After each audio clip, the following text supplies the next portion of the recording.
அலைக்கும் வரஹ்மத்துல்லாஹி வபரகாத்துஹு. அன்பிற்குரிய சகோதர சகோதரிகளே, நீங்களும் ஆலிம்களாகலாம் என்ற இந்த பாடத்தில் ஒவ்வொரு புதன்கிழமையும் உசூலுல் ஃபிக்ஹ் என்கிற பாடத்தை பார்த்து வருகிறோம். ஃபிக்ஹ்னா சட்டம் எடுக்கக்கூடிய விதிமுறைகள் என்பதை பார்த்து வருகிறோம். அதில் துவக்கமாக நம்ம எடுத்துக்கொண்ட விஷயம் என்னவென்று சொன்னால், எந்த ஒரு சட்டத்தை இஸ்லாத்தின் பெயரால் எந்த ஒரு சட்டத்தை எடுப்பதாக இருந்தாலும் அதனுடைய ஆதாரம் குர்ஆனாக இருக்க வேண்டும், ஆதாரபூர்வமான ஹதீஸாக இருக்க வேண்டும். வேறு எதுவும் ஆதாரம் கிடையாது என்பதற்குரிய விதியைத்தான் முதல் விதியாக எடுத்துக்கொள்கிறோம். ஃபிக்ஹுடைய முதல் சட்டம் என்னன்னு கேட்டால், எதை நீங்கள் ஆதாரமாக கொள்ளுவீங்க என்றால் குர்ஆன் ஹதீஸை தான் கொள்ளணும், வஹியை தான் கொள்ளணும் என்பதற்குரிய பல இதுக்கு நிறைய சான்றுகள் சொல்கிறோம்னு கேட்டால், இவ்வளவு சான்றுகள் இருந்தும் கூட மதுஹபை பின்பற்றணும், இமாமை பின்பற்றணும், பெரியார்களை பின்பற்றணும், சஹாபாக்களை பின்பற்றணும், இஜ்மா பின்பற்றணும், இப்படியெல்லாம் பல குழம்பி நிற்கிறாங்க. இவ்வளோ ஆதாரம் இருந்தும் கூட. அப்போ இந்த அதிகமான ஆதாரங்களை எடுத்து வைத்து சொல்கிறதுக்கு காரணம் என்னென்னு கேட்டால், அந்த அளவுக்கு இந்த ஆதாரங்கள் அவங்களுக்கு சென்று அடையலை. குர்ஆனில் தான் இருக்கிறது, ஹதீஸில் தான் இருக்கிறது. அந்த ஆதாரங்களை பார்க்காம, அதுக்கு எந்த ஒரு முக்கியத்துவம் கொடுக்காம அதை சொன்னதிலே நின்று கொண்டு இருக்கிறார்கள். அதனால தான் இதெல்லாம் சொல்ல வேண்டி இருக்கிறது. அப்போ இது வரைக்கும் என்ன கடைசியாக என்ன பார்த்தோம் என்று கேட்டால், அல்லாஹ் ரசூலுக்கு கட்டுப்படணும் என்று அல்லாஹ் பல வசனங்களை சொல்கிறான் என்பதில் சில வசனங்களை பார்த்தோம். அல்லாஹ் ரசூலுக்கு கட்டுப்படணும்னு என்ன அர்த்தம்? அவங்கள தான் ஆதாரமாக கொள்ளணும்னு அர்த்தம். வேறு ஒருத்தருக்கு நம்ம கட்டுப்பட்டால் என்ன அர்த்தம்? அவரை ஆதாரமாக்கிட்டோன்னு அர்த்தம். என்னப்பா காரணம்? அவர் சொல்லிட்டார்ல அப்படின்னு ஆயிரும். அப்படி வரக்கூடாது என்பதற்காகத்தான் அல்லாஹ் ரசூலுக்கு கட்டுப்படுங்கள்ங்கிற சில வசனங்களை உங்களுக்கு எடுத்து காட்டணும். இந்த அல்லாஹ் ரசூலுக்கு கட்டுப்படுங்கள் என்கிற இந்த விஷயத்தை பல இடங்களில் வெவ்வேறு செய்திகளை சொல்லும் பொழுதெல்லாம் அல்லாஹ் கோர்த்து சொல்லிடுறான். ஒரு தடவை சொன்னால் போதும். ஆனால் வேறு செய்திகளை பேசும் பொழுதெல்லாம் அங்கெல்லாம் என்ன செய்கிறான்? அல்லாஹ் கட்டுப்படுங்க, ரசூலுக்கு கட்டுப்படுங்க என்பதை பல வசனங்களில் சொல்கிறான்.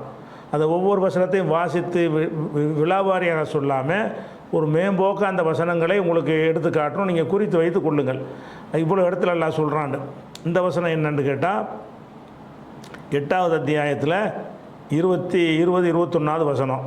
இதில் எல்லாம் என்ன சொல்கிறான்னு கேட்டால், அத்தியுல்லாஹ வ ரசூலஹு, அல்லாஹ்வுக்கு கட்டுப்படுங்க, அவனுடைய ரசூலுக்கு கட்டுப்படுங்க, வலா தவல்லவ் அன்ஹு, அவரை புறக்கணித்து விடாதீர்கள்.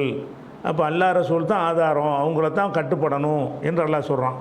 அதே மாதிரி சொல்லிவிட்டு இதிலேயே தொடர்ச்சியாக சொல்கிறான், வலா தகூலு கல்லதீன காலு சமயனா செவியுற்றோம் என்று சொல்லிவிட்டு வஹும் லா யஸ்மஊன், செவியுறாது போல் நடக்கிறாங்களே, அந்த மாதிரி நீங்கள் ஆயிராதீங்க.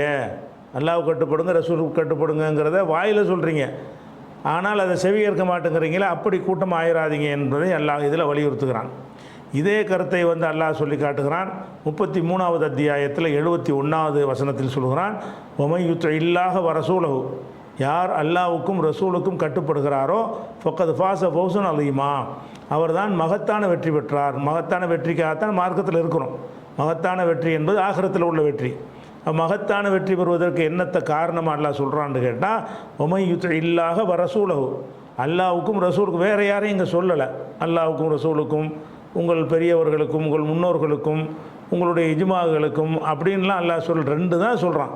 ஒமை யுத்த இல்லாஹ வ ரசூலஹு, அல்லாஹ்வுக்கும் ரசூலுக்கும் யார் கட்டுப்படுகிறாரோ ஃபக்கத் ஃபாஸ ஃபௌஸன் அலீமா, அவர் மகத்தான வெற்றி பெற்று விட்டார். இந்த 33 71 வசனத்தையும் நீங்கள் நோட் பண்ணி வச்சுக்கிறணும். அதே மாதிரி 47 33 அல்லாஹ் சொல்லி காட்டுகிறான், அத்தியுல்லாஹ வ அத்தியுர் ரசூல், அல்லாஹ்வுக்கு கட்டுப்படுங்க, ரசூலுக்கு கட்டுப்படுங்கள். அதோடு சேர்த்து என்ன சொல்கிறான், உலா துபுத்திலு அமாலக்கும், உங்களுடைய அமல்களை பாழாக்கிறாதீங்க. அப்படின்னா என்ன அர்த்தம்? இந்த ரெண்டுக்கும் கட்டுப்படலைன்னா பாழாகி போயிடும். அப்போ இந்த ரெண்டு இல்லாத ஆதாரங்களை கொண்டு நம்ம ஒரு சட்டத்தை வகுத்தால் அது அமல் கிடையாது, அமலையெல்லாம் அழிக்கக்கூடிய ஒரு விஷயம். அதனால தான் உலா துபுத்திலு அமாலக்கும், உங்கள் அமல்களை நீங்கள் வீணாக்கிறாதீங்க. அமல் வீணாகாமல் இருப்பதற்கு ஒரே வழி என்னன்னு கேட்டால், அத்தியுல்லாஹ வ அத்தியுர் ரசூல் தான். அல்லாஹ்வுக்கு கட்டுப்படுங்க, ரசூலுக்கு கட்டுப்படுங்க. அந்த ரெண்டுக்குள்ளே தான் குர்ஆன் சுற்றி வருகிறது. அதை நம்ம பார்க்குறோம். அதே மாதிரி சொர்க்கத்துக்கு போகிறதுக்கு என்ன வழின்னு சொல்கிற இடத்துல அல்லாஹ் 48:17 சொல்கிறான், ஒமை யுத்த இல்லாஹ வ ரசூலஹு, யார் அல்லாஹ்வுக்கும் ரசூலுக்கும் கட்டுப்பட்டு நடக்கிறானோ யுதுஹில்ஹு ஜன்னாத்தின், அவனை சொர்க்க சோலைகளில் அல்லாஹ் நுழைய செய்வான். அப்போ அல்லாஹ் ரசூலுக்கு கட்டுப்பட்டவனுக்கு தான் சொர்க்கத்தை தான் இஸ்லாத்தில் இருக்கிறோம். இஸ்லாம் மார்க்கத்தில் இருப்பதற்கு காரணம் என்னென்னு கேட்டால் சொர்க்கம் போவதற்கு தான், வேறு எந்த ஆதாயத்துக்கும் இல்லை. அப்போ சொர்க்கத்துக்கு நம்ம செல்வதாக இருந்தால் அல்லாஹ் சொன்னானா ரசூல் சொன்னாங்களா இதில் தான் நிற்கணும் என்பதை இங்கேயும் அல்லாஹ் 48:17 வலியுறுத்துகிறான். அதே மாதிரி 49:14 அல்லாஹ் சொல்லிக்கிட்டான், ஒயின் துதி உள்ளாக ஒரு ரசூலகு, அல்லாஹ் ரசூலுக்கு கட்டுப்பட்டு நடப்பீர்களே ஆனால் லா எழுத்துக்கும் நாமாலிக்கும் செய்யா, உங்களுடைய அமல்கள் எதையும் அல்லாஹ் குறைக்க மாட்டான். வேறு கட்டுப்பட்டால் அழிஞ்சு போயிடும், அல்லாஹ் ரசூலுக்கு கட்டுப்பட்டால் உங்கள் அமல்கள் அழியாமல் காப்பாற்றப்படும் என்கிற கருத்தை அல்லாஹ் இங்கே வலியுறுத்துகிறான். அதே மாதிரி 58:13 இதை சொல்கிறான், அத்தி உள்ளாக ஒரு ரசூலகு, அல்லாஹுக்கு ரசூலுக்கு கட்டுப்படுங்கள், அதுலேயும் சொல்லி காட்டுறான். அதே மாதிரி 64:12 சொல்கிறான், வாத்தி உள்ளாக வாத்தி ஒரு ரசூல், அல்லாஹ்வுக்கு கட்டுப்படுங்கள் ரசூலுக்கு கட்டுப்படுங்கள். ஒய்ந்த வல்லைத்தும் புறக்கணித்தீர்கள் என்று சொன்னால் ரசூலுக்கு எடுத்து சொல்கிறது தான் அவருடைய வேலை, உங்களை கட்டாயப்படுத்த முடியாது, உங்கள் இஷ்டப்படி நடந்துட்டு போங்க அப்படிங்கிற மாதிரி கருத்துப்பட அல்லாஹ் இதில் 64:12 சொல்கிறான். இங்கேயும் அல்லாஹ் ரசூலுக்கு அல்லாஹ் எதுக்கு இதெல்லாம் சொல்கிறோம்னு கேட்டால், இவ்வளவு இடத்துல அந்த 2 மட்டும் அல்லாஹ் சொல்கிறேன்னா என்ன அர்த்தம்? இஸ்லாத்தின் ஆதாரம் இந்த 2 தான் அர்த்தம், வேறு எதையும் நம்ம பின்பற்ற முடியாது. அதே மாதிரி வாத்தி உள்ளாக ஒரு ரசூல் அல்லக்கும் துர்ஹமூன் 3:132 சொல்கிறான், அல்லாஹ் ரசூலுக்கு கட்டுப்படுங்க. அப்போ தான் ரஹமத்து வேணுமா, நமக்கு அல்லாஹ்வுடைய ரஹமத்து வேணுமாக இருந்தால் அல்லாஹ் ரசூலுக்கு கட்டுப்படணும். அல்லக்கும் துர்ஹமூன், அப்போ தான் ரஹமத் செய்யப்படுவீர்கள் அப்படின்னு அல்லாஹ் சொல்கிறான்.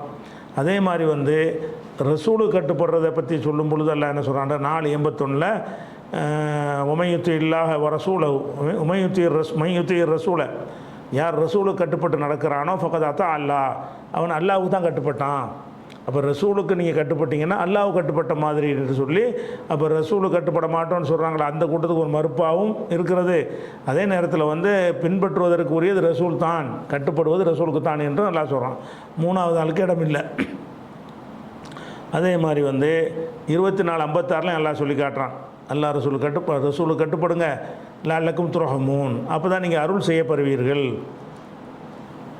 அதே மாதிரி மறுமையில் நல்லடியார்கள் சொல்கிற வாக்கு மூலத்தை இதில் சொல்லி காட்டுகிறான். 3:53 ரப்பனா இறைவா ஆமன்னா பிமா அன்சல்த, நீ அருளியதை நம்பினோம், அருளியதுனா குரான், நீ அருளியதை நம்பினோம். வத்தபான ரசூலையும் பின்பற்றினோம். பக்குத்துபனா மாஷா இதீன், சாட்சி சொல்லக்கூடியவர்களோடு சேர்த்து எங்களை நீ பதிவு செய்வாயாக அப்படின்னு நம்மளை துவா செய்ய சொல்கிறான்ல.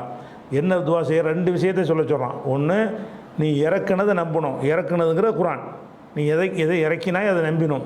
மேலும் வத்தபான ரசூலையும் பின்பற்றினோம், அதனால் நான் கரெக்டாக இருக்கிறோம், எங்களை நல்லவரோட லிஸ்ட்டில் சேர்த்துக்க என்று அல்லாஹ் துவா செய்ய சொல்கிறான். அப்போ அது 2 தான் பேசிக்.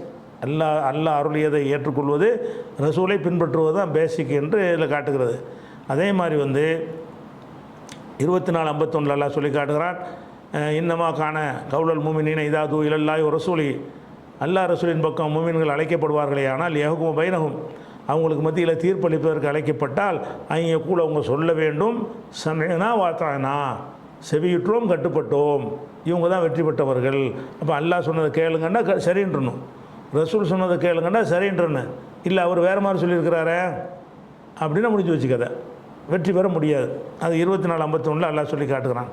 அதே மாதிரி உமையுத்தி இல்லாஹ ரசூலை, யார் அல்லாஹ் ரசூல் கட்டுப்படுகிறானோ இப்போ உலாய்க்கு ஹுமுல் ஃபாயிசூன், அவங்க தான் வெற்றி பெற்றவர்கள். வெற்றிக்கு தான் அம்புட்டுமே, அதை சொல்லும்போது 2 தான் எல்லாம் சொல்கிறான் 24:52. அதே மாதிரி 3:32 அல்லாஹ் கடுமையான வார்த்தையை சொல்கிறான், அல்லாஹ் ரசூல் கட்டுப்படலைன்னா அவங்க காஃபிர் ஆயிடுவாங்கங்கிற அளவுக்கு வாசகத்தை யூஸ் பண்ணுறான். எப்படி? கூல் நபியை சொல்லுங்கள், அத்தி உள்ளாக ஒரு ரசூலை, அல்லாஹுக்கும் ரசூலும் கட்டுப்படுங்கள். பொயின் தவல்லவ், அவர்கள் புறக்கணிப்பார்களே ஆனால் பொன்னல்லாஹ் லா யுஹிப்புல் காஃபிரீன், காஃபிர்களை அல்லாஹ் விரும்ப மாட்டான். அதாவது அல்லாஹ் ரசூல் கட்டுப்படாதவங்க காஃபிருங்கிறான். அல்லாஹ் ரசூல் கட்டுப்படுங்க, கட்டுப்படலைன்னா காஃபிராக போயிடுவீங்க, காஃபிர்கள் நல்லா விரும்ப மாட்டான். அப்போ எவ்வளோ கடுமையான ஒரு எச்சரிக்கையாக அல்லாஹ் சொல்கிறான். அல்லாஹ் ரசூல் கட்டுப்படலைன்னா காஃபிர் கிடையாது. அப்போ 3:32 நம்ம அதை பார்க்குறோம். அதே மாதிரி இதை பல தடவை பயான்களில் நீங்கள் அடிக்கடி கேட்டிருப்பீங்க. அதில் என்ன, நரகத்தில் தூக்கி போடப்படும் பொழுது என்ன சொல்லுவாங்க, நரகத்தில் போடுறதுனா இது முஸ்லீம்களாக உள்ளவங்க தான். காஃபிர் நரகத்தில் போகிறது குஃபுருக்காக வேண்டிய போயிடுவான், முஷ்ரிக்கு நரகத்தில் போகிறது ஷிர்க்குக்காக வேண்டிய போயிடுவான். முஸ்லீமாக இருந்துக்கிட்டு அல்லாஹ் ரசூலை ஏற்றுக்கிட்டு பின்பற்றாமல் இருக்காங்கல்ல, வேறு ஆளுக்களை பின்பற்றாங்கல்ல, அவங்கள பற்றி தான் இது பேசுகிறது. பின்னாடி உள்ள வாசகத்திலேருந்து இதனுடைய அர்த்தத்திலேருந்து நீங்கள் விளங்கிக்கலாம். யௌமத்து கல்லபு உஜூஹும் பின்னார், அவங்களுடைய முகங்கள் நரகத்தில் போட்டு புரட்டப்படும் பொழுது யகூலுன சொல்வார்கள், யாழை தன அத்தான அல்லாஹ் அத்தான ரசூலா, நாங்கள் அல்லாஹ்வுக்கு கட்டுப்பட்டிருக்கக்கூடாதா, ரசூலுக்கு கட்டுப்பட்டிருக்கக்கூடாதா. அப்போ நரகத்தில் போட்டு நம்ம விளங்குது, நம்ம அல்லாஹ்வுக்கு கட்டுப்படாதனால தான் இங்கே வந்துட்டோம், ரசூலுக்கு கட்டுப்படாத காரணத்தில் இங்கே நரகத்துக்கு வந்திருக்கிறோம். அப்போ இது முஸ்லீம் தான், பேர் தான் இங்கே முஸ்லீம்கள் இப்போ செல்வார்கள் என்பதற்கு தான் அல்லாஹ் இதை சொல்லி காட்டுறான். அப்போ நரகத்தில் போடும்போது தான் தெரியுது நம்ம அல்லாஹ் ரசூலுக்கு கட்டுப்படலையே, வேறு யார் கட்டுப்பட்டோம். காலு, மேலும் சொல்வார்கள், ரப்பனா இறைவா, இன்னா அத்தானா சாதத்தனாவ குபரா ஆனா, எங்கள் தலைவர்கள் பெரியார்களுக்கு நாங்கள் கட்டுப்பட்டோம், பலனூன சபீலா, எங்களை வழிகெடுத்து விட்டார்கள் அப்படின்னு புலம்புவார்கள். அப்போ யார் அல்லாஹ் ரசூல் அல்லாமல் வேற ஆள் பேச்சை கேட்டால் நரகத்தில் போட்டு புரட்டப்படணும் நடந்ததா இல்லையா? அப்போ எப்படி ஆதாரமாக்குறது? மார்க்கத்தில் ஒன்றை சொல்வதற்கு அவர் சொன்னார் இவர் சொன்னார் அதை தானே கண்டிக்கிறான்ல. அல்லாஹ் சொன்னார் ரசூல் சொன்னார்னு சொல்கிறோமே தவிர வேறு ஒன்றை நீ காட்டினேன்னு சொன்னால் நரகத்தில் போடுவேன், நரகத்தில் போடும்போது அவனுக்கு விளங்கிக்கணும். சும்மா அதுக்கு போடுவான்ல, சும்மா போட மாட்டான், அது காரணத்தை சொல்லி தான் போடுவான். இன்னென்ன குற்றம் நீ செஞ்சால் அதுக்கு தான் நரகம்னு போடுவான். அப்போ இவங்களுக்கு என்ன குற்றப்பத்திரிக்கை கொடுக்கப்பட்டிருக்குது? முன்னோர்கள் பெரியார்களை நீங்கள் பின்பற்றிய காரணத்தினால் நீங்கள் உங்களுக்கு நரகம்னு அங்கே போடப்பட்டிருக்கிறது. அதனால தான் அவங்க சொல்கிறாங்க, எப்படி நரகத்தில் கிடந்துட்டு சொல்கிறான், ரப்பனா எங்கள் இறைவா, இன்னா நாங்கள் அத்தானா கட்டுப்பட்டோம், சாதத்தனா எங்கள் செய்யுதுமார்கள், சாதத்தனா செய்யுதுக்கு பன்மை, எங்கள் தலைவர்களுக்கும், குபரானா எங்களுடைய பெரியார்களுக்கும் கட்டுப்பட்டோம், அலல்னூனா எங்களை வழிகெடுத்து விட்டார்கள், அசபீல பாதையை நேர்வழியை கெடுத்து விட்டார்கள், ரப்பனா எங்கள் இறைவா ஆத்திகம் லேஃபேனி மினல் அதாப், அவங்களுக்கு 2 மடங்கு வேதனை கூட, எங்களை கொண்டா நரக தள்ளிவிட்டாங்க, யாரை நம்பி நாங்கள் வழிகட்டோமோ அவங்களுக்கு டபுள் மடங்கு வேதனையை கொடு என்று சொல்லி பிரார்த்தனை செய்வார்கள்னா என்ன அர்த்தம்? அல்லாஹ் ரசூல் அல்லாதவங்களுக்கு கட்டுப்பட்டால் அது நரகத்தில் கொண்டு போய் சேர்க்கும். மார்க்கத்தில் ஒன்று சொல்லும் பொழுது இந்த ஆதாரம் அந்த ஆதாரம் எதையாவது நீங்கள் ஆதாரமாக காட்டினீங்கன்னு சொன்னால், அவங்க பெரியார்களாக இருந்தாலும் சரி, பெரிய பெரிய மகான்களாக இருந்தாலும் சரி, அவங்கள கொண்டாந்து நீங்கள் காட்டினீங்கன்னு சொன்னால் அதனுடைய ரிசல்ட் என்ன? நரகம். நரகத்துக்கு வந்ததுக்கே காரணம் இதுதான். எதனால் நரகத்துக்கு வந்தோம் என்றால் அல்லாஹ் ரசூலுக்கு கட்டுப்பட்டிருக்காமே, கட்டுப்படாமல் போயிட்டோமே, பெரியார்களுக்கும் தலைவர்களுக்கும் கட்டுப்பட்டோமே, அவங்க நம்மளை வழிகெடுத்துட்டாங்களேன்னு புலம்புவார்கள்ங்கிறது இது வரைக்கும் சொன்னதில் இது கடுமையான எச்சரிக்கை. இது ஒன்று போதும். அதே மாதிரி அல்லாஹ் கேட்குறான் 42:21 கேட்குறான், அம்லகும் சுரக்காவு, இவர்களுக்கு பங்காளிகள் இருக்கிறார்களா? ஷர உலகம் என தீனி, மார்க்கத்திலே ஒன்றை உண்டாக்குவதற்கு பங்காளிகள் இருக்கிறார்களா? மாலம் ஏதனில்லாஹு பிகில்லாஹு, அல்லாஹ் எதற்கு அனுமதி கொடுக்கவில்லையோ அந்த ஒன்றை மார்க்கமாக்குவதற்கு பங்காளி இருக்கிறார்களா? நாங்கள் அனுமதிக்காத ஒன்றை மார்க்கமாக்குறதுக்கு உனக்கு பங்காளி இருக்கிறாங்களா? நல்லா கேட்குறான். அப்போ நான் தானப்போ உண்டாக்கணும், நாங்கள் அனுமதி கொடுக்காத ஒன்று இன்னொருத்தன் உண்டாக்குவான்னு நம்புறீங்களே, அப்படி ஒன்று இருக்குதான்னு நல்லா கேட்குறான். அப்போ இதை லாலிமீன் குற்றம் அநியாயக்காரன்லாம் இதை சொல்லி காட்டுறான் 42:21.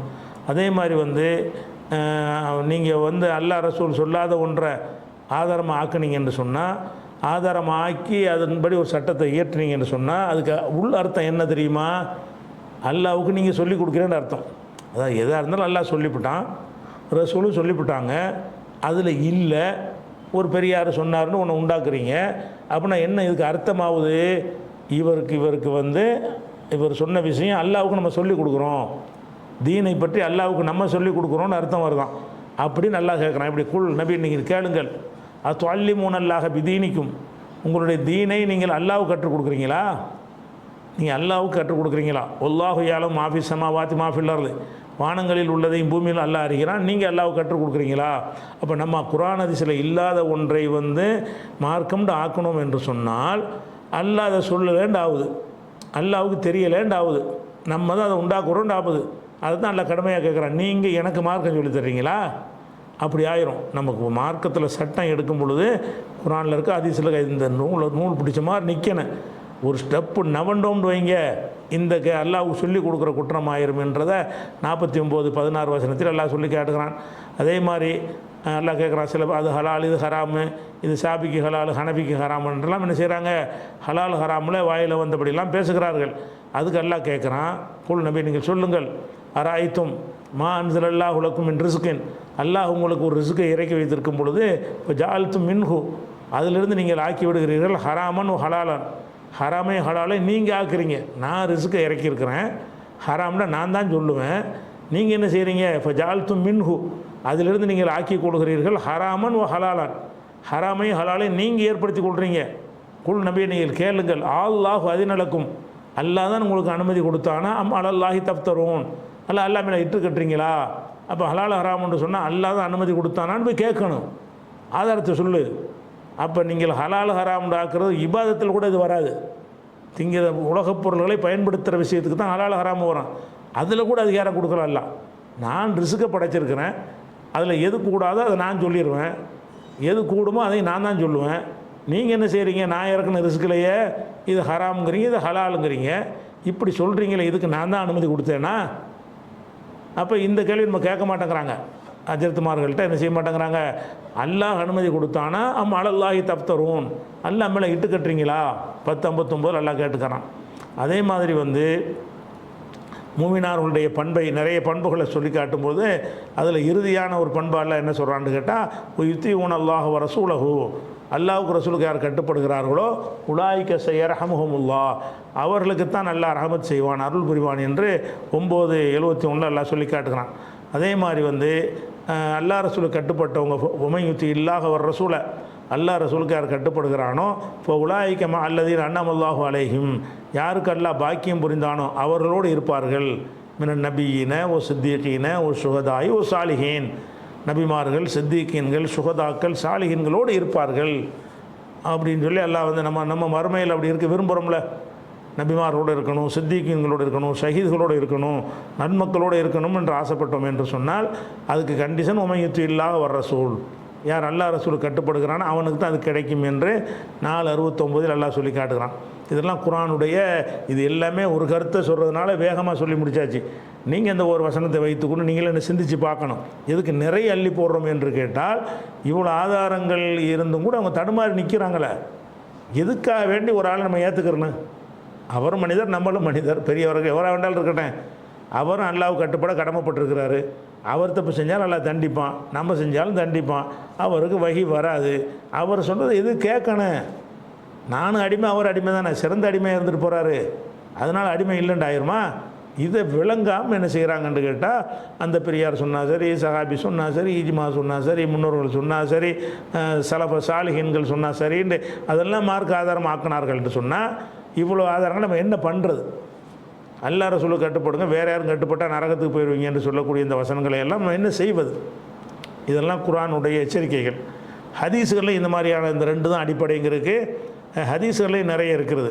முஸ்லீமில் வரக்கூடிய ஹதீஸு, இந்த நம்பர்களில் முஸ்லீமில் வித்தியாசம் வர நம்பர் நம்ம சொல்கிறது ஏன்னு கேட்டால், அது ஒருத்தர் கூட கேள்வி கேட்டிருந்தார், புகாரிக்கு நம்பர் சொல்கிற மாதிரி மற்ற கித்தாபுக்கு நம்பர் சொல்லுங்கண்டு. நம்பர் சொல்கிறதுல பிரச்சனை இல்லை. புகாரியை பொறுத்த வரைக்கும் அவங்க அந்த ஃபத்துஹுல் பாரி எடிஷன் என்பதை தமிழாக்கம் பண்ணியிருக்கிறாங்க. அதில் உள்ள நம்பரை நம்ம ஈஸியாக ஃபத்துஹுல் பாரி எடிஷன் கம்ப்யூட்டரில் எடுத்துடலாம். நம்ம தமிழில் சொல்கிறதும் அவங்க தமிழில் அரபியில் நம்பர் சொல்கிறதும் அவங்க சொல்கிற நம்பர் ஒத்து வந்துடும். முஸ்லீம்ங்கிற நூலை பொறுத்த வரைக்கும் அது ஏராளமான பிரதிகள் இருக்கிறது. அதில் எந்த பிரதியை அவங்க தமிழாக்கம் பண்ணாங்க நமக்கு இது வரைக்கும் கண்டுபிடிக்க முடியலை, எந்த பிரதியை வச்சு தமிழாக்கம் பண்ணாங்கன்னு. அப்போ ஒரு நம்பரை எடுத்து காட்டுறதா இருந்தால் நம்ம கம்ப்யூட்டரில் ஒரு 7-8 சாஃப்ட்வேர் முஸ்லீமுக்கு நம்மள்கிட்ட இருக்கிறது. அதில் எந்த நம்பரோடையும் அவங்க நம்பர் ஒத்து போக மாட்டேங்குது. அவங்க ரஹ்மத் ட்ரஸ்ட் வெளியிட்டாங்க இல்லையா, அதனால் அந்த எடிஷன் எதுங்கிற ஆளுமையான்னு சொல்லி உலகம்லாம் ஒத்துக்கொண்ட ஒரு நம்பர் இருக்குது, அதை போடலை. அவங்க ஏதோ ஒரு எடிஷன் புஸ்தகம் கிடைச்சிருக்கு பொழுது அதை நம்பரை வச்சு என்ன செய்கிறாங்க, போட்டு விட்ருக்குறாங்க. அதனால் நம்ம ஒரு நம்பரை சொன்னோம்னா அந்த நம்பர் மாறுபடும். அதனால தான் முஸ்லீமுக்கு நம்ம என்ன செய்கிறதில்ல, நம்பரை புகாரிக்கு மட்டும் தான் நம்பர் சொல்லுவோம். மற்ற நம்பர்கள் எல்லாம் தமிழாக்கத்தில் போட்டிருக்கிறாங்களோ அந்த நம்பரோடு மேட்ச் ஆகாது. சில நம்பர்கள் முன்ன பின்ன அதில் வரும், அதுக்காக நம்பர் சொல்கிறதில்ல. சரி, அதில் ரசூலுல்லாஹ் சொல்கிறாங்க முஸ்லீமில், மன் அமில அமலன், எவன் ஒரு அமலை செய்கிறானோ, லைஸ அலைஹி அம்ருனா, அதன் மீது நம்முடைய கட்டளை இல்லாமல், அது குறித்து நம்முடைய அம்ருனா ஆர்டர், என்னுடைய ரசூலுல்லாஹ் சொல்கிறாங்க, என்னுடைய ஆர்டர் இல்லாமல் ஒரு அமல் செய்தானேயானால் பஹுவ ரத்துன், அது ரத்து செய்யப்படும், நிராகரிக்கப்படும், தூக்கி வீசப்படும், மறுக்கப்படும். அப்போ இது ஒரு இஸ்லாத்தினுடைய பேசிக் இது சொல்லி காட்டுது. அதாவது ஒரு அமலை நீங்கள் செய்கிறீங்க, அதுக்கு நான் தான் ஆர்டர் பண்ணணும். ரசூல்லா பண்ணுவாங்க, அல்லாஹ் பண்ணுவான், அல்லா ரசூல் பண்ணுவாங்க. ரசூல் பண்ணாலும் சுயமாக பண்ண மாட்டாங்க, அல்லாட்ட வகையில் பண்ணுவாங்க. அப்போ எந்த ஒரு நீங்கள் அமலை செஞ்சாலும் அதை செய்யுங்க நான் சொல்லியிருக்கணும். நான் சொல்லாத ஒன்றை நீங்கள் அமல்னு செஞ்சீங்க என்று சொன்னால் ஃபஹுவரத்துன் தூக்கி எறியப்படும்னு சொல்கிறாங்க. அப்போ இதுக்கு பிறகு ஒரு விஷயத்தை சுன்னத்து முஸ்தஹப்புன்னு சொல்கிறீங்க, அதுக்கு என்னப்பா ஆதாரம்னு கேட்டால் அந்த அவர் இந்த இமாமு சொன்னார், இந்த பெரியவர் சொன்னார், இப்படி தான் உமர் சொன்னாங்க, அபூபக்கர் சொன்னாங்கன்னு நீங்கள் சொல்கிறீங்க. அப்போ ரசூலில் ஆர்டர் பண்ணணும் உங்களுக்கே தெரியுது. ரசூலில் ஆர்டர் பண்ணலைன்னு சொன்னால் அது ரத்தில் செய்யப்படும். யாரை உண்டாக்கிட்டு போகிறாங்களே? ரசூல்லா அதுக்கு சொல்லி தரலன்னு சொன்னால் அது எவர் உண்டாக்கி இருந்தாலும் ரத்து தான். விதிவிலக்கு எங்கே இருக்கான்னா இல்லை. மண் அமில அமலன் லைசாலை அம்ருனா, எதன் மீது நம்முடைய அம்ரு கட்டளை இல்லையோ அந்த ஒரு அமலை ஒருவன் செய்வானேயானால் ஃபஹுவ ரத்துன், அது மர்தூதுன். ரத்துன்னா மஸ்தரு, மர்தூதுன்னு அர்த்தம், ரத்து செய்யப்படும் அப்படின்னு முஸ்லீமில் வர ஹதீஸ். புகாரியில் 456வது ஹதீஸில் வருகிறது. என்ன வருது? அது கடைசியில் வரும். என்ன வருதுன்னு கேட்டால், மனிஷ்தரத்த ஷர்தன் லைசபி கிதாபில்லா, அல்லாவுடைய கிதாபில் இல்லாத ஒரு விதிமுறையை ஒருவன் உண்டாக்கினானேயானால் ஃபலைசலஹு, அவனுக்கு அந்த ரைட்டு கிடையாது. ஓ இனிஷ்தரத்தை மேத்த மர்றா, 100 தடவை அந்த ஷர்த்தை சொன்னாலும் சரி அது செல்லாது. எந்த ஒரு ஷர்த்தை விதியை போடுறா இருந்தாலும் அல்லாவுடைய கிதாபில் இருக்கணும் என்று ரசூல் ஸல்லல்லாஹு அலைஹி வஸல்லம் சொல்கிறாங்க. இதுவும் அந்த கருத்தை தான் நமக்கு என்ன செய்கிறது சொல்லி காட்டுகிறது. அப்போ இது எல்லாத்தையும் வச்சு பார்க்கக்கூடிய நேரத்தில் நம்ம அறிந்து கொள்கிற விஷயம் என்ன? குரான், அதாவது குரான் ஹதீஸ் இந்த ரெண்டை தான் இஸ்லாமிய சட்டத்தை உருவாக்குவதற்கு பேசிக்காக நம்ம எடுத்துக்கொள்ள வேண்டும். இந்த ரெண்டு அல்லாத எந்த ஒன்றை எடுத்துக்கொண்டாலும் என்ன செய்யாது, அது செல்லாது. இதை விளங்கிக்கிறோம். இது எல்லாமே ஒரு விஷயம். இப்போ சொன்னது பூராவுமே அல்லாஹ் ரசூல் கட்டுப்பட்டு நிறைய ஆதாரம் சொல்லியிருக்கிறேன். ஒவ்வொரு வசனத்தையும் ஒரு நாள் பாடமாக நம்ம விளக்கலாம். ஆனால் எல்லாம் ஒரு கருத்து தானே சொல்லுது, அது ரிப்பீட் மாதிரி தான் போகும். அதனால் என்ன செய்யணும், நம்பரை போட்டு சுருக்கமாக உங்களுக்கு சொல்லியிருக்கிறது. அந்த நம்பரில் உள்ள வசனங்களை நீங்கள் சிந்தித்து பார்த்தாலேயே அல்லாஹ் ரசூலுக்கு தான் கட்டுப்படணும், வேறு ஒன்று கிடையாதுன்னு விளங்கிக்கிறவங்க. அடுத்து விளங்குற முக்கியமான விஷயம் என்னென்னு கேட்டால், இஸ்லாம்ங்கிற இந்த மார்க்கம் இருக்குல்ல, அது ஒரு மார்க்கம் தானே. இஸ்லாம்ங்கிறது ஒரு மார்க்கம். எப்போ ஒரு மார்க்கமாக இருக்கும் என்றால், ஒரு ஆதாரத்தின் அடிப்படையில் முடிவெடுத்தால்தான் ஒரு மார்க்கமாக இருக்கும். நம்ம பல அறிஞர்களை வைத்து முடிவெடுத்தோம் என்று சொன்னால், எனக்கு பிடித்த ஒரு சஹாபி சொன்னார் என்று நான் ஒன்றை எடுத்துக்கொள்வேன். உங்களுக்கு பிடித்த சஹாபி வேறு ஒன்று சொல்லியிருப்பார், அதை நீங்கள் எடுத்துக்கிறீங்க. இன்னொருத்தரை தங்களுக்கு பிடிச்ச இமாம் சொன்னார் என்று அவர் ஒன்று சொல்லுவார், அதை அவர் எடுத்துக்கொள்வார். இப்படி எடுத்துக்கொண்டால் தீனு ஒன்றுங்கிறது இருக்குமா, பல தீன் ஆயிருமா? தீன் பலதாயிருமில்ல. நான் இதை முஸ்தஹப்பும்பேன், அவர் சுன்னத்தும்பார், அவர் மக்கூருகும்பார், அவர் ஹராமும்பார், அவர் இன்னொரு ஹலாலும்பார். அப்போ தீனு நிறைய போயிடுதே. அல்லாஹ் என்ன சொன்னால் ரசூல் சொன்னாங்கன்னு வந்தால் முரண் வராது, ஒரே மாதிரியாக போயிடும். மிகச்சில விஷயங்களில் புரிந்து கொள்வதில் ஏற்பட்ட தவறுனால ஒரு 2 கருத்து வரலாம், சிந்தித்து பார்த்து சீர்தூக்கி பார்த்து நம்ம அதில் சரியானதை கண்டுபிடிச்சிக்கலாம். ஆனால் எதை வேண்டாலும் ஆதாரமாக்கலாம், ஆதாரம் நிறைய இருக்குது அப்படின்னு ஆகிட்டிங்கன்னா எல்லா மனிதரும் ஒரே மாதிரி சொல்லியிருப்பாங்களா? சஹாபாக்களை பின்பற்றணுங்கிறாங்க, சஹாபி எல்லோரும் ஒரே மாதிரியாக சொல்லியிருப்பாங்க, பல மாதிரி சொல்லியிருப்பாங்க. இமாமுல் எல்லோரும் ஒரே மாதிரியாக சொன்னால் 4 மதுஹபியாக வந்துச்சு. அபூ ஹனீஃபா சொன்னதுக்கு மாற்றமாக சொன்னதுனால தான் மாலிக்கு வந்தார், மாலிக்கு மாற்றதுனால தான் ஷாஃபி வர்றாரு, ஷாஃபிக்கு மாற்ற தானே ஹம்பலி வர்றாரு. எல்லாம் மாற்றி தானே சொல்கிறாங்க. அப்போ தீன் வேறையாக போயிடுதில்ல. ஷாஃபிக்கு இது ஹலாலு, ஹனஃபிக்கு இது ஹராமுன்னா ஹலால் ஹராம் 2ஆக போச்சா, தீன் 1 2? ஹலால் ஹராமு 2 ஆகிடுமையானால் அது ஒரு தீனா 2 தீனா? அப்போ இஸ்லாத்தின் இந்த ஒரு அடிப்படை மனசில் வச்சுக்கிறணும். குர்ஆன் மட்டும்தான் அடிப்படை என்பதற்கு ஒரு ஆதாரம் என்னென்னு கேட்டால், அத்தீனு வாஹிதுன், தீன் என்பது ஒன்று தான். தீன் ஒன்று தான்ங்கிற கோணத்தில் நீங்கள் சிந்திச்சிங்கன்னா அது நீங்கள் யாரையும் ஆதாரம் ஆக்க மாட்டீங்க. எதையெல்லாம் நீங்கள் ஆதாரத்தை கூட்டிக்கிட்டே போகிறீங்களோ அப்போ தீனு பல தீனாயிரும்.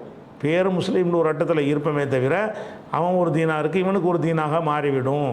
அதனால் அதை அல்லாஹ் சொல்லும் எப்படி செய்கிறான்னு கேட்டால், குர்ஆனில் 653 சொல்கிறான், வ அன்னஹாதா, உறுதியாக இது என்றால் நான் சொல்கிற இந்த போதனை, நான் காட்டிய இந்த வழி, இது சிராத்தி, இதுதான் என்னுடைய பாதை, முஸ்தகீமன், நேராக இருக்கும் நிலையில் உள்ள என்னுடைய பாதை, ஃபத்தபிஊஹு, அந்த ஒரு பாதையை நீங்கள் பின்பற்றுங்கள், ஒலா தத்தபியூ சுபுல, சுபுல் என்பது பன்மை, சபில் என்றால் பாதை, சுபுல் என்றால் பாதைகள், பல பாதைகளை பின்பற்றிடாதீங்க. ஒலா தத்தபி, பின்பற்றி விடாதீர்கள், அசுபுல, அது பல பாதைகளை பின்பற்றி விடாதீர்கள். அப்படி பின்பற்றினால் ஃபத்தஃபர்ரக பிக்கும் அன் சபீலிஹி, அவனுடைய ஒரு பாதையை விட்டு உங்களை பிரித்து விடும். பல பாதையை நீங்கள் பின்பற்ற போனீங்கன்னா அந்த ஒரு பாதையை விட்டுருவீங்க. அல்லாஹ் ரசூலோடு நிற்காம அவர் சொன்னார் இவர் சொன்னார்னு வந்தால் பல பாதை நீங்கள் பின்பற்றிடாதீங்க. பின்பற்றினா என்னவாயிரும், அதில் தான் போயிட்டுருப்பீங்களே தவிர இது போயிடும். அப்போ வண்ணஹாதா, இது சிராத்தி, என்னுடைய ஒரே வழி, முஸ்தகீமன், நேரான ஒரே வழி இதுதான், ஒரு வழி தான் இது. நான் என்ன சொல்கிறேனோ ரசூலுல்லாஹை பற்றி சொல்கிறான்ல, அது என்னுடைய ஒரே வழி தான். அதனால் ஃபத்தபிஉஹு, அந்த ஒரு வழியை நீங்கள் பின்பற்றுங்கள். ஒலா தத்தபிஉ சுபுல, பல வழிகளை பின்பற்றாதீர்கள். பல வழி பின்பற்றினா என்ன கதி ஏற்படும், ஃபத்தஃபர்ரக பிக்கும், அது உங்களை பிரித்து விடும், அன் சபீலிஹி, அவனுடைய ஒரு வழியை விட்டும். பல வழி சென்றால் ஒரு வழியை விட்டு உங்களை பிரித்து விடும் என்று சொல்லிவிட்டு அல்லாஹ் இதை இப்போ ஒரு வசியத்தை சொல்கிறான். தாலிக்கும், இதை வஸ்ஸாக்கும் பிஹி, இதைத்தான் உங்களுக்கு அல்லாஹ் வசியத்து செய்கிறான். வசியத்துன்னா மரண சாசனுக்கு சொல்வது, அதுக்கு அல்லாஹ்வுக்கு மரணம் வராது, முக்கியத்துவப்படுத்தி சொல்கிறான்னு அர்த்தம். வஸ்ஸாக்கும் பிஹி, இதைத்தான் அல்லாஹ் உங்களுக்கு வலியுறுத்தி சொல்கிறான். லஅல்லக்கும் தத்தக்கூன், நீங்கள் இறையச்சமுடையவர்கள் ஆவதற்காக வேண்டி வலியுறுத்துகிறான். அப்போ இறையச்சமுடையவர்கள் ஆவதாக இருந்தால் அதுக்கு பல வழி செல்லக்கூடாது. பல வழி எப்போ செல்வோம், பல ஆதாரங்கள் வந்தால் பல வழி போயிடுவோம். பலரை வழிகாட்டி எடுத்துக்கொண்டால் பல வழி போயிடுவோம். ஒருவரை மாத்திரம் வழிகாட்டியாக கொண்டால் ஒரு வழி போவோம். அப்போ ஒரு தலைவரை வழிகாட்டியாக கொண்டால் ஒரு வழியில் நிற்போம். பலரை வழிகாட்டியாக கொண்டால் பல வழிக்கு போயிடுவோம். அது போகாதீங்கிறான். அப்போ தீன் ஒன்றுங்கிறது எப்படி சொல்கிறான்ல, பல வழி, சுபுலுக்கு இப்போ சுபுலுன்னு பன்மையாக போட்டு பல வழிகளில் செல்லாதீர்கள், ஒரே வழியில் நில்லுங்க. குரானில் இருக்கா ஹதீஸில் இருக்கா, ரெண்டும் சேர்ந்து ஒன்று தான். வஹி, ரெண்டுக்கும் சேர்த்து ஒத்த வார்த்தை சொல்ல வஹி. வஹியில் இருக்குதா ஏற்றுக்க, வஹி இல்லையா தூக்கி போட்டுரு அப்படிங்கிறத விளங்குதா இல்லையா? அப்புறம் எப்படி மார்க்க சட்டம் உண்டாக்குவதற்கு வேறு ஒன்று ஆதாரமாக இருக்க முடியும்? இது 653 153 சொல்லிட்டானா. அதே மாதிரி 659 அல்லாஹ் சொல்கிறான், இன்னல்லதீன ஃபர்ரகு தீனஹும், யார் தங்களுடைய தீனை பலவாறாக பிரித்து விட்டார்களோ, ஓ கானு ஷியஅன், பல குழுக்களாக மாறிவிட்டார்களோ, லஸ்த மின்ஹும் ஃபீ ஷைஇன், அவர்களில் உமக்கு எந்த விதத்திலும் நீ சேர்ந்தவர் இல்லை, எந்த ஒரு விஷயத்திலையும். லஸ்தனா, நீ ரசூலுல்லாஹ் பார்த்துறான், லஸ்த நபியே நீர் ஆக மாட்டீர், மின்ஹும் அவர்களில் ஆக மாட்டீர், ஃபீ ஷைஇன் எந்த விஷயத்திலையும் நீ ஆக மாட்டீர்னா என்ன அர்த்தம், தீனை பிரிச்சுட்டாங்கன்னா அவங்களுக்கு உனக்கு சம்பந்தம் இல்லை. இன்னல்லதீன ஃபர்ரகு தீனஹும், தீனை யார் பிரிக்கிறார்களோ, தீனை பிரிக்கிறேன்னு என்ன அர்த்தம், எனக்கு இது உனக்கு அது, அதான் பிரிக்கிறது. தீனை பிரிக்கிறேன்னு அர்த்தம், எனக்கு இது ஹலால் உனக்கு ஹராம், எனக்கு தான் இது ஃபர்லு உனக்கு இது சுன்னத்து என்று இந்த மாதிரி தீனை பிரித்து எனக்கு இது சுன்னத்து உனக்கு பிதஅத்து இப்படி பிரித்தாங்கன்னு சொன்னால் இவங்க யாராயிடுறாங்க, ரசூலுக்கு சம்பந்தம் இல்லாத ஆட்கள். இன்னல்லதீன ஃபர்ரகு தீனஹும், தங்களுடைய தீனை யார் பிரித்து விடுகிறார்களோ, கானு ஷியஅன், பல ஷியா கூட்டங்களாக மாறிவிட்டார்களோ, லஸ்த மின்ஹும் ஃபீ ஷைஇன் எந்த விஷயத்திலும் நீர் அவர்களை சேர்ந்தவர் இல்லை, நபிக்கும் அவங்களுக்கும் சம்பந்தம் இல்லை. தீனை பலவாறாக பிரித்தாங்கன்னு சொன்னால் அது வேறு தீன், அது இஸ்லாத்துக்கு சம்பந்தம் இல்லாத சொல்கிறாங்கன்னு அர்த்தம். முகமது நபிக்கு சம்பந்தம் கிடையாது. இன்னமா அம்ருஹும் இலல்லாஹ், அவங்கள பற்றிய முடிவு அல்லாஹ்வின் கையில் தண்டிப்பேங்கிறான். அது பல மாதிரி பிரிச்சுக்கிட்டு போனாங்கன்னா நான் பார்த்துக்கிறேன். அப்போ எப்படி இன்னொன்று ஆதாரம், தீனை பிரிக்கிறதுன்னு வேலை இது. ஆதாரங்கள் நீங்கள் வஹியை தவிர வேறு ஆதாரம் காட்டினீங்கன்னா பிரிஞ்சிருமே, பிரிக்கிறது குற்றம் கூட, அதுக்கு நபிக்கு சம்மந்தம் இல்லைங்கிறானா அப்படிங்கிறத விளங்கணும். அதை அதுக்கடுத்து அல்லாஹ் சொல்லி காட்டுகிறான், 30-32 சொல்லி காட்டுகிறான், வலா தக்கூனும், நீங்கள் ஆகிவிடாதீர்கள், மினல் முஷ்ரிக்கீன், நம்மளை தான் சொல்கிறான், முஸ்லீம்களை தான் பார்த்து சொல்கிறான், நீங்கள் முஷ்ரிக்குகளில் இணை கற்பிக்கிறார்கள் ஆயிராதீங்க. நம்ம எப்படி இணை கற்பிக்கிறாள் ஆகும் அப்படின்னு கேட்டால், இணை கற்பித்தலுக்கு விளக்குறான்ல எப்படி, மினல்லதீன ஃபர்ரகு தீனஹும், தீனை பிரித்தார்களே அவர்கள் ஆகிவிடாதீர்கள். தீனை பிரிக்கிற முஷ்ரிக்கு, அதாவது தீனை எனக்கு இது உனக்கு ஹலால் உனக்கு ஹராம்னு எப்போ சொல்கிறாங்களோ, எனக்கு அவர் ஆதாரம் உனக்கு இவர் ஆதாரம்னு சொல்கிறார்களோ அவர்கள் தீனை பிரிக்கிறார்கள். தீனை பிரித்தா முஷ்ரிக்கு. ஏன் முஷ்ரிக்குங்கிறான், அல்லாஹ்வுடைய இடத்துல அவங்கள கொண்டு வச்சுட்டாங்கல்ல, அதனால தான். அதாவது தீனுக்கு நீங்கள் ஆதாரம் ஒருத்தரை காட்டினீர்களே ஆனால் நீங்கள் அவரை எந்த இடத்துல வச்சுருக்கிறீங்க, அவர் எஜமான் மாதிரியும் அல்லாஹ் எப்படி ஹராம் ஹலாலை வந்து சொல்வானோ அந்த மாதிரி அதிகாரம் அவருக்கு இருக்குங்கிற மாதிரி தானே அர்த்தமாகுது. அதுக்கு தான் அல்லாஹ் வந்து தீனை பிரித்தவங்களுக்கு முஷ்ரிக்குங்கிற வார்த்தையை போடுறான். வலாத்த கூணும் மினல் முஷ்ரிக்கீன், இணை கற்பிக்கிற ஆட்கள் ஆயிராதீங்க. அதுக்கு பயான், இணை கற்பிக்கிறாரு மினல்லதீன ஃபர்ரகு தீனகும், தீனை பிரித்தார்களே, தங்களுடைய தீனை பிரித்து விட்டார்களே பலவாறாக, அவர்களில் நீ ஆகிவிடாதீர்கள். ஓ கானு ஷியான், பல கூட்டங்களாக ஆகிவிட்டார்களே தீனில். தீன் இல்லாமல் அரசியலுக்கு என்ன செய்யலாம், அந்த சங்கம் இந்த சங்கம் வச்சுட்டு போகலாம். தீனில் ஒன்றா இருக்கணும், தொழுகை பாத்து வணக்கம் கொள்கை எல்லாம் ஒன்றா இருக்கணும். மற்ற கூட்டங்கள் லட்சம் கூட்டம் கட்சியெல்லாம் வச்சுக்கலாம், அதுக்கு சில சம்மந்தம் கிடையாது. உகானு ஷியான், மார்க்கத்தில் பல ஷியாக்களாக, ஷியான்னா பிரிவு, பல பிரிவுகளாக ஆகிவிட்டார்களே அவர்களில் நீ ஆகிவிடாதீர்கள். குல்லு ஹிசுபின் பிமால் அதேகிம் பரிகூன், ஒவ்வொரு கூட்டத்தினரும் தங்களிடம் உள்ளதை கொண்டு மகிழ்ச்சி அடைகிறார்கள். நம்ம செய்கிறா சரி நம்ம நினைக்கிறான், நீங்கள் எப்படி ஆகிடாதீங்க. தீனை பிரிச்சுட்டு ஒதுங்கிருங்க அவங்கள விட்டு. வஹிக்கு மட்டும் கொண்டு வர சொல்லுங்க. வஹியில் இருந்தால் பேசு, இல்லாட்டி பேசாத. வஹியை தாண்டினா தீன் பிரியும். எல்லாரும் வஹியை பின்பற்றினால் ஒரு தினம் இப்போ கூட ஆயிரும், எல்லா முஸ்லீமும் ஒரே மாதிரி ஆயிடுவாங்க. எதனால் இந்த குழு கோத்திரம் தெரியல 72 கூட்டங்கள் வந்ததுக்கு காரணம் எது? ஆதாரத்தை அதிகப்படுத்தினது தான். ஆதாரங்களை பின்பற்றத்தக்கவர்களை அதிகமாக்கும் பொழுது அப்போ என்ன செஞ்சிருந்தீன்னு பலவாறாக பிரிஞ்சு போயிடும். இது 30-32 அல்லாஹ் சொல்லி காட்டுகிறான். இன்னும் இது தொடர்பாக சில விஷயங்கள் இருக்கிறது. அவற்றை முடித்து விட்டு பிறகு நம்ம என்ன செய்யணும்னு கேட்டால் அடுத்து உடனேயும் போக முடியாது. அவங்க சஹாபாக்களை பின்பற்றுறதுக்கு நிறைய ஆதாரத்தை கொண்டு காட்டியிருப்பாங்க, சில வசனங்களை காட்டியிருப்பாங்க, அது மாதிரி இஜ்மா ஆதாரம்னு சிலதை காட்டியிருப்பாங்க. அதெல்லாம் எவ்வளோ அபத்தமானது என்பதையும் விளக்கி விட்டு தான் உசூலுல் ஃபிக்ஹ்ல அடுத்த விதிக்கு நம்ம போக போகிறோம். அப்போ இன்றைய தேதி வரைக்கும் இப்போ நடத்தின இந்த இது வரைக்கும் உள்ள விஷயங்களை உங்களுக்கு இந்த 30-32 வசனம் வரைக்கும் போட்டு காட்டினோம்ல, இது வரைக்கும் உள்ள வசனங்களை வந்து இன்ஷா அல்லாஹ் இன்றைக்கி என்ன செய்வோம், உங்களுக்கு இன்று வந்து பிடிஎஃப்பில் அனுப்பிடுவோம். ஏற்கனவே உலூமுல் ஹதீஸ் சம்மந்தப்பட்டதை நடத்தின வரைக்கும் அனுப்பிட்டோம். இன்றைக்கி நடத்தின வரைக்கும் உள்ள பாடங்களை இந்த குறிப்புகளை மட்டும் வசனங்களை மாத்திரம் உங்களுக்கு இன்று என்ன செய்வோம், அது பிடிஎஃபாக அனுப்பியிருப்போம். அதையும் பார்த்துக்கிறங்க. மற்றது நாளை அடுத்த வாரம் பார்ப்போம். அஸ்ஸலாமு அலைக்கும்.